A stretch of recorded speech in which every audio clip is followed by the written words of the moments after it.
Good morning बच्चों। आप लोग कैसे हैं? आप लोग की पढ़ाई लिखाई कैसे चल रही है? चलिए हम लोग अब इलेक्ट्रिक फील्ड के बारे में जानते हैं। तो चलिए हम लोग शुरू करते हैं इलेक्ट्रिक फील्ड। तो हम लोग का अगला टॉपिक है इलेक्ट्रिक फील्ड। देखो बच्चों, जब हम लोग प्रॉपर्टी ऑफ चार्ज पढ़ रहे थे तो हम लोग एक बात पढ़े थे कि जब कोई भी चार्ज रेस्ट पे रखा जाता है तो वो अपने चारों तरफ इलेक्ट्रिक फील्ड प्रोड्यूस करता है। मान जाओ कि ये कोई पॉजिटिव चार्ज है तो ये अपने चारों तरफ एक फील्ड जनरेट करेगा, उस फील्ड को हम लोग इलेक्ट्रिक फील्ड कहते हैं। और इस फील्ड के अंदर जब कोई दूसरा चार्ज रखा जाएगा, इस फील्ड के अंदर जब कोई हम लोग दूसरा चार्ज रखेंगे, मान लो कि ये क्यू नॉट है, तो इस चार्ज के ऊपर फोर्स लगेगा, इलेक्ट्रोस्टैटिक फोर्स। अब ये कोई चार्ज है, इस चार्ज की वजह से चारों तरफ फील्ड प्रोड्यूस हुआ, और उस फील्ड में जब दूसरा कोई चार्ज रखा जाता है तो उसके ऊपर फोर्स लगता है। अब जहां तक इसके चारों तरफ जहां तक कोई दूसरा चार्ज रखने पे फोर्स लगेगा, हम लोग कहेंगे वहां तक इस चार्ज की वजह से फील्ड है।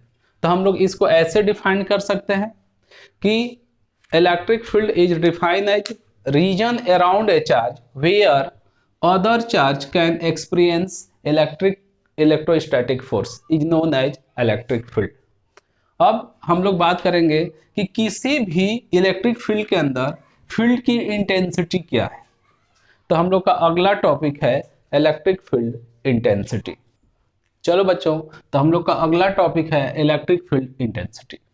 इलेक्ट्रिक फील्ड इंटेंसिटी, सबसे पहली बात, ये एक वेक्टर क्वांटिटी।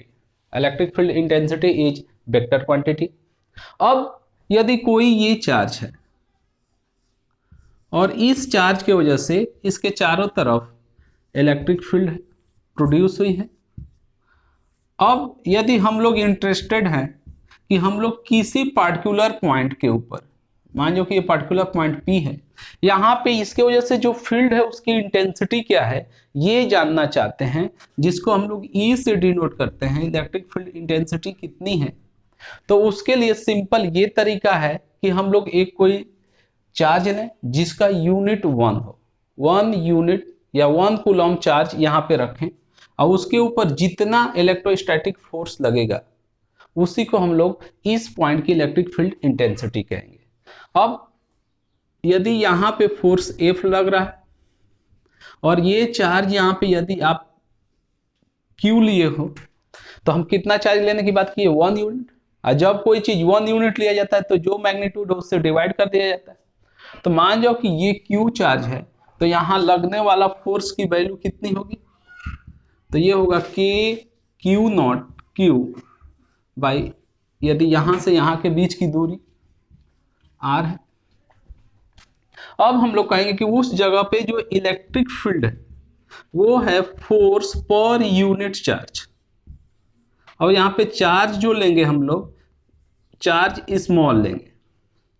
अब ये हम लोग का इलेक्ट्रिक फील्ड। चलो बच्चों, अब हम लोग देखते हैं electric field intensity due to a point charge at distance R। Let assume a charge Q is placed at any point and there is a point P at distance R from that given charge। ये कोई charge Q है और इससे R दूरी पे कोई point P है। हम लोग इस पॉइंट पे इलेक्ट्रिक फील्ड इंटेंसिटी का मैग्नीट्यूड कितना होगा ये फाइंड करने की कोशिश करेंगे। अब यहाँ पे यदि हम लोग देखें तो हम लोग को क्या है कि एक 1 यूनिट या 1 कूलम चार्ज यहाँ पे रखा जाए और उसके ऊपर जितना फोर्स लगे उसी को हम लोग electric field intensity at that point कहेंगे। मान लो कि यहाँ पे हम लोग कोई एक टेस्ट चार्ज एज्यूम करो, टेस्ट चार्ज Q नॉट यहाँ पे टेस्ट चार्ज हम लोग देखें। तो अब इन दोनों चार्ज के बीच में लगने वाला फोर्स कितना होगा, तो F is equal to K Q not by R square. हम लोग कहेंगे कि E की वैल्यू कितनी होगी, तो फोर्स बाई क्यू नॉट, यदि हम लोग वैल्यू रखें K q not by are square divide by q not, तो ये वैल्यू आएगा K q by are square. तो इलेक्ट्रिक फील्ड इंटेंसिटी की जो वैल्यू है के क्यू बाई आर स्क्वायर। अब यदि हम लोग इसको ग्राफ के टर्म्स में देखने की कोशिश करें, तो इलेक्ट्रिक फील्ड इधर और डिस्टेंस आर, तो यहाँ पे E है, E is proportional to 1 by are square, E is proportional to Q। तो यदि E इसके बीच में हम लोग देखें तो 1 बाई आर स्क्वायर, तो ये ग्राफ ऐसा आएगा। तो electric field due to point charge के Q square by are square आएगा, और यदि E और R के बीच में ग्राफ देखेंगे तो हम लोग का इस तरह से आएगा। इसे कॉपी कर लीजिए, ठीक है। हम लोग अब बात करते हैं electric field intensity due to multiple point charge system. मान लो बच्चों कि हम लोगों के पास ये नंबर ऑफ पॉइंट चार्ज, ये Q1 है, ये Q2 है और ये Q3। अब इस चार्ज के वजह से कोई एक पार्टिकुलर पॉइंट P पे हम लोग को इलेक्ट्रिक फील्ड निकालना है।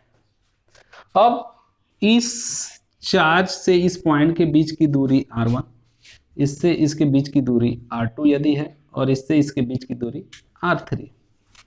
तो इस चार्ज के वजह से इधर इलेक्ट्रिक फील्ड कुछ E1 वेक्टर आएगा, इसके वजह से E2 वेक्टर आएगा, और इसके वजह से E3 वेक्टर आएगा। यदि आप लोग याद करें, पिछले लेक्चरों में हमने कहा था कि जितनी भी वेक्टर क्वांटिटी होती हैं वो लॉ ऑफ सुपरपोजिशन को फॉलो करती हैं। तो इस पॉइंट P पे हम लोग को तीन अलग अलग इलेक्ट्रिक फील्ड अपीयर नहीं होगी। इस पॉइंट P पे हम लोग को एट पॉइंट P पे जो इलेक्ट्रिक फील्ड E होगी वो इन तीनों का वेक्टर सम होगी, E1 plus E2 plus E3। क्यों वेक्टर सम होगी? क्योंकि ये electric field intensity vector quantity है, और वेक्टर क्वांटिटी सुपरपोजिशन लॉ को ओबे करती है। तो इन तीनों चार्ज की वजह से जो यहाँ पे इलेक्ट्रिक फील्ड आएगी वो एक आएगी E नेट, इसको E या E नेट कह सकते हैं, and that is vector sum of all electric field due to individual charge. अब एक एग्जांपल हम लोग लेते हैं जिसमें हम लोग दो इक्वल चार्ज लेंगे, उसको हम लोग ड्रॉ करते हैं। हम लोग अब एक एग्जांपल लेते हैं, उसके अंदर दो इक्वल आइडेंटिकल चार्ज, मतलब both are have same sign and magnitude plus Q place at 0, A and Q 0, -A, और हम लोग इंटरेस्टेड हैं इलेक्ट्रिक फील्ड इंटेंसिटी की वैल्यू फाइंड करने में एट A, 0 में। अब इसको निकालने के लिए यदि हम लोग देखें तो ये डिस्टेंस A है, ये भी A है, ये A है। यदि यहाँ से ऐसे हम लोग बात करें तो ये यदि R1 की बात किया जाए तो रूट के अंदर A square plus A square, A√2 होगा। इसी तरह यदि हम लोग इस डिस्टेंस की R2 की बात करें तो ये भी A√2 होगी। इस प्लस चार्ज की वजह से इलेक्ट्रिक फील्ड इधर आएगी, इसको E1 कहें।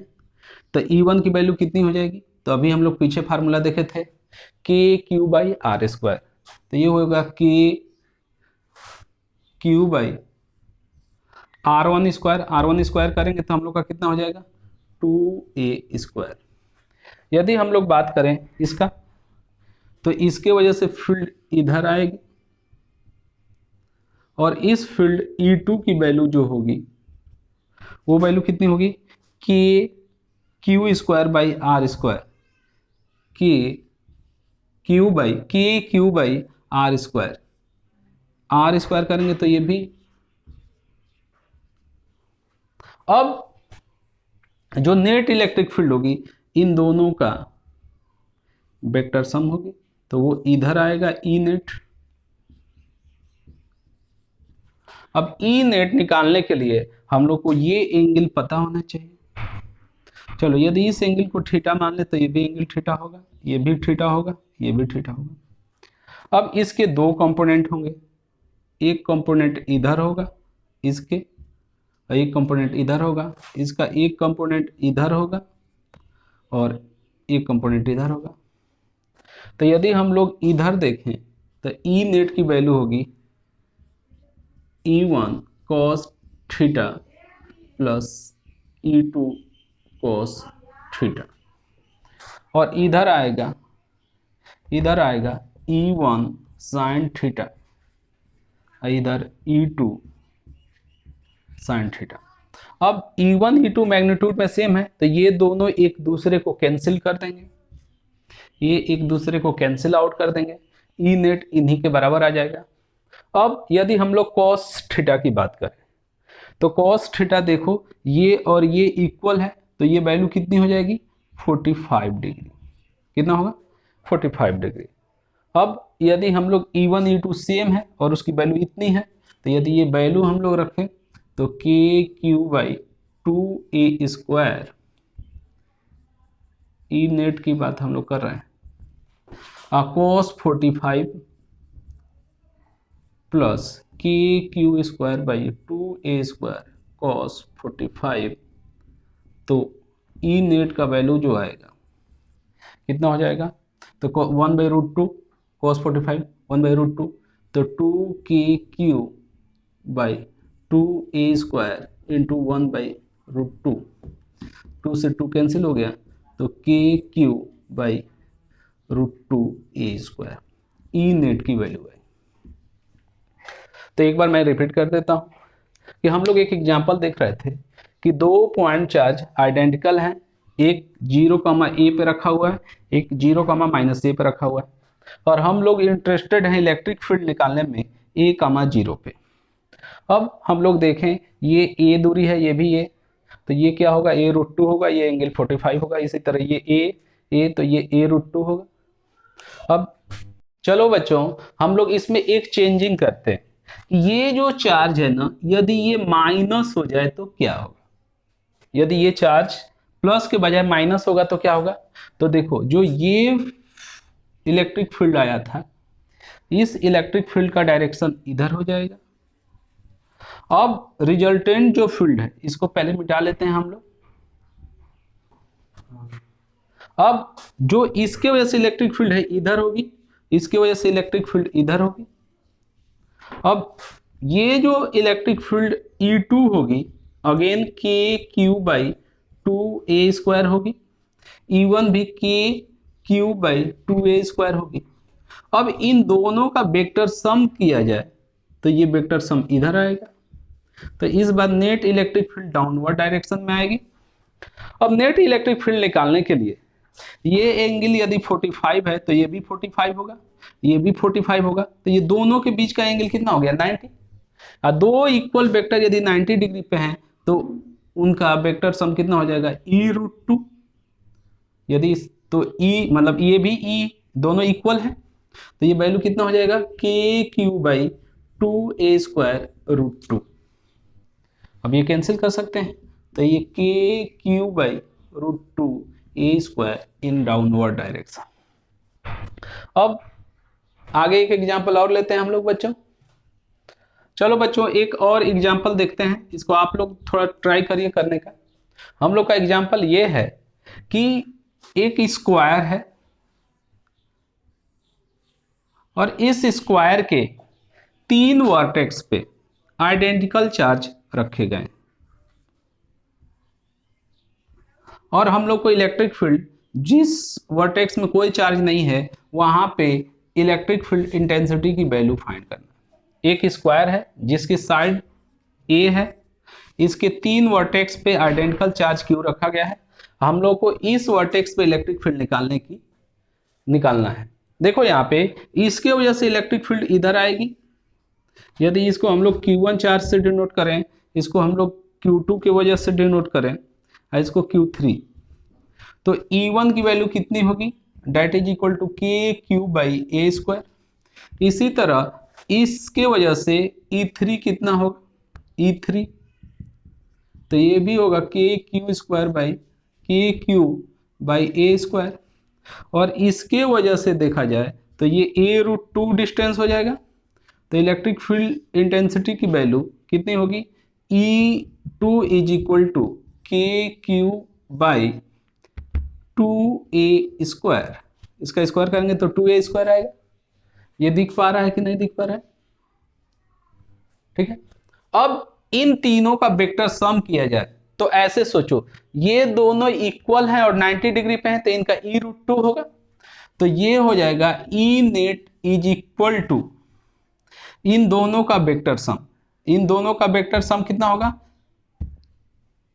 के क्यू बाई ए स्क्वायर√2 और सेम डायरेक्शन में E2 होगा प्लस के क्यू बाई 2a स्क्वायर। एक बार इसको अच्छे से देख लीजिए, मैं कहा कि यहाँ पे तीनों का वेक्टर सम निकालना है। तो E1 और E3 का जो रिजल्टेंट होगा 90 डिग्री पे इक्वल है, तो E√2 और इसी डायरेक्शन में होगा तो के क्यू बाई ए स्क्वायर√2 और इसके वजह से के क्यू बाई 2a स्क्वायर।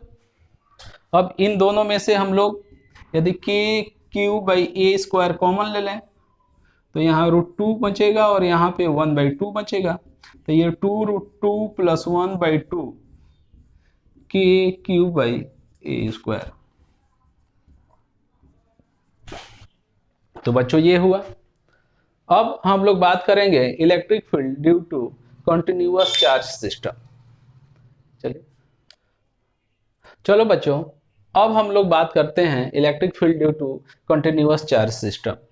मान जाओ कि ये कोई एक चार्ज सिस्टम है जिसके ऊपर charge continuously uniformly distributed.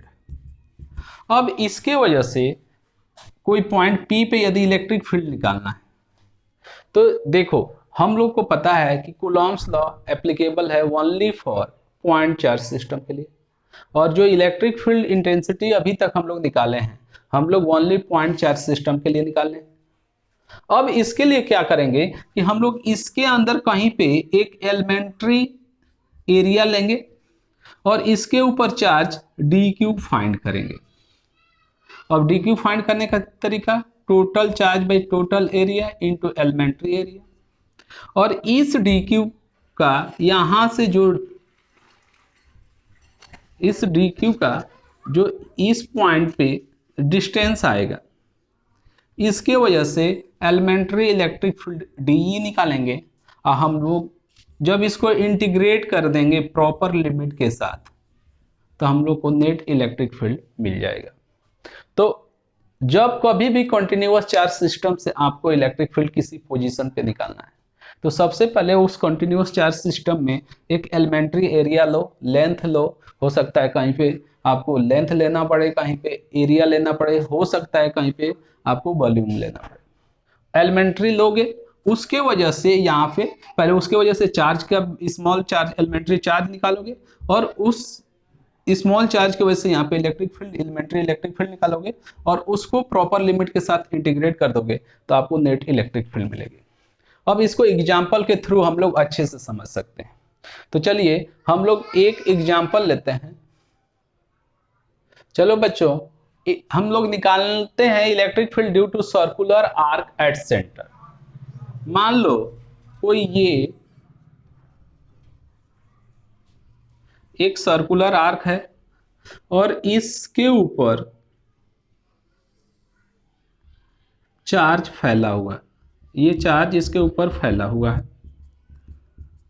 Total जो चार्ज की वैल्यू है वो Q है, इसका रेडियस R है, और अब हम लोग चाहते हैं कि इसके वजह से इलेक्ट्रिक फील्ड निकालें। अब यदि इसके हम लोग मिलाया जाए तो ये टोटल एंगल अल्फा बनता है। अब इसको यदि हम लोग इसके वजह से इलेक्ट्रिक फील्ड निकालना है तो हम लोग क्या करें कि इसके बीचों बीच पहले ऐसे ले लो, इस रेफरेंस से किसी एंगल थीटा पे हम लोग एक दूसरा एंगल डी थीटा ले लें। हमने एक मिडिल से एक रेफरेंस लाइन लिया और इस लाइन से एंगल थीटा पे डी थीटा लिया, इसके वजह से ये लेंथ कितना आएगा, या ऐसे हम लोग कह सकते हैं कि ये यहाँ पे चार्ज डी क्यू की वैल्यू कैसे निकालेंगे। तो हम लोग कहेंगे कि अल्फा एंगल के सामने टोटल चार्ज कितना फैला है, क्यू। तो वन एंगल के सामने क्यू बाई अल्फा, तो डी थीटा एंगल के सामने, तो हम लोग लिख सकते हैं d q is equal to q by alpha into d theta. ये क्यू है, ये थीटा है, थीटा से कंफ्यूज नहीं होना है। अब इसी तरह यदि हम लोग लोअर पार्ट की ही बात करें, यहां पे एंगल टोटल था इधर थीटा पे, तो यहां भी डी क्यू सेम होगा। इसके वजह से इधर फील्ड डी ई आएगी, इस छोटे से चार्ज की वजह से इधर फील्ड डी ई आएगी, और इसके वजह से इधर फील्ड डी ई आएगी। अब इसके दो कंपोनेंट होंगे, एक इधर कंपोनेंट होगा और एक इधर कंपोनेंट होगा। अब ये एंगल थीटा, तो ये भी एंगल थीटा है, तो इधर आएगा डी ई कॉस थीटा, इधर डी ई साइन थीटा।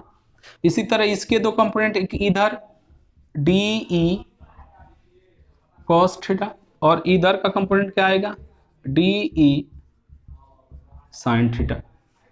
अब ये दोनों कंपोनेंट एक दूसरे को कैंसिल करेंगे। अब नेट कंपोनेंट, नेट इधर ही बचेगा, वो भी 2 होगा, D E cos theta plus D E cos theta, तो ये वैल्यू कितनी आ जाएगी, 2डी ई कॉस थीटा। तो अब यदि हम लोगों को नेट इलेक्ट्रिक फील्ड निकालना है, तो हम लोग कहेंगे कि E net is equal to integration of 2डी ई कॉस थीटा, और कहां से कहां एंगल जाएगा, तो हम लोग रेफरेंस लाइन यहां लिए थे, एंगल यहां से शुरू हुआ था यहां तक गया था, तो एंगल की वैल्यू यहां से लेके यहां अल्फा बाई 2 होगा। अब एक बात ध्यान रखिएगा, जब हम लोग इसको ऊपर लिए तो नीचे भी लिए, तो यदि एंगल थीटा को हम लोग ले रहे हैं तो अपने आप ये भी एंगल थीटा आ जा रहा है, तो इसको जब पूरा कंप्लीट यहां तक ले जाएंगे तो ये भी अपने आप कंप्लीट हो जाएगा। तो हम लोग की लिमिट 0 से अल्फा बाई 2 तक जाएगी। अब हम लोग को डी ई की वैल्यू रखना है, डी ई की वैल्यू कितनी होगी बताओ तो पॉइंट चार्ज की वजह से क्या होता है, के क्यू तो बाई डिस्टेंस रेडियस के बराबर है, और डी क्यू की वैल्यू कितना है, तो q by alpha into d theta, तो ये होगा K q d theta by alpha r square.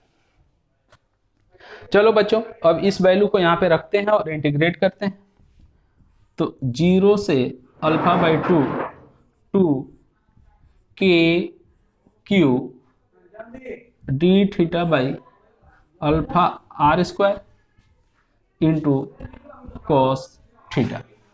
अब इसको हम लोग उधर लिखते हैं, इसको एक बार वहां पे हम लोग लिखते हैं, तो हम वीडियो पॉज कर दीजिए कि हम लिख लें। तो चलो बच्चों, हम लोग इसको यहाँ पे कॉपी कर लिए।